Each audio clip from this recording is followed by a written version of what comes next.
കണ്ണിൽ ഒരു തുള്ളി കണ്ണുനീർ വരാതെ ഈ ഒരു വീഡിയോ നിങ്ങൾക്ക് കണ്ടു തീർക്കാൻ കഴിയില്ല. ഇന്ത്യയുടെ പുണ്യനദിയായ ഗംഗയാണിത്. ഈ ജന്മത്തിലും മുൻജന്മത്തിലും ചെയ്ത പാവങ്ങൾ തീർക്കാൻ ആ കുഞ്ഞ് ഗംഗയിൽ സ്നാനം ചെയ്യുകയല്ല ചെയ്യുന്നത്.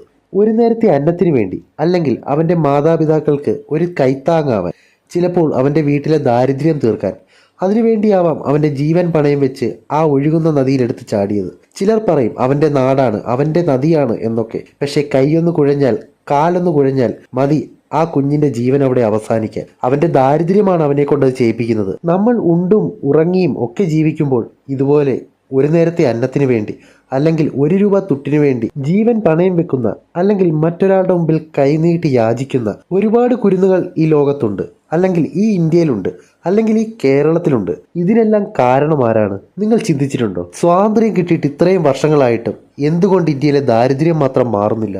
നിങ്ങൾ ചിന്തിച്ചിട്ടുണ്ടോ അതിനെപ്പറ്റി? ദാരിദ്ര്യം ഒരിക്കലും ഉണ്ടാവുന്നതല്ല, അത് സൃഷ്ടിക്കപ്പെടുന്നത് തന്നെയാണ്. കോടിക്കണക്കിന് രൂപയാണ് ഗവൺമെന്റ് ഓരോ ആവശ്യത്തിന് വേണ്ടിയും വർഷാവർഷം ചെലവഴിക്കുന്നത്. എന്തുകൊണ്ടെന്നിട്ടും ഇന്ത്യയിലെ ദാരിദ്ര്യം മാത്രം മാറുന്നില്ല? ഒന്നിങ്ങനെ ചിന്തിച്ചു നോക്കുക. സമൂഹത്തിലൊരു പ്രശ്നമുണ്ടെങ്കിലല്ലേ അത് പരിഹരിക്കാമെന്ന വാഗ്ദാനം നൽകി വോട്ട് വാങ്ങാൻ കഴിയൂ. ആ പ്രശ്നം എന്നേക്കുമായി പരിഹരിക്കപ്പെട്ടാലോ പിന്നെ അതിന്റെ പേരിൽ വോട്ട് വാങ്ങാൻ കഴിയുമോ? ഇതുതന്നെയാണ് വർഷങ്ങളായി ഇന്ത്യയിൽ സംഭവിക്കുന്നത്. ദാരിദ്ര്യം തീർത്തു കഴിഞ്ഞാൽ ദാരിദ്ര്യം തീർക്കാമെന്ന് പറഞ്ഞ് വോട്ട് വാങ്ങാൻ കഴിയുമോ?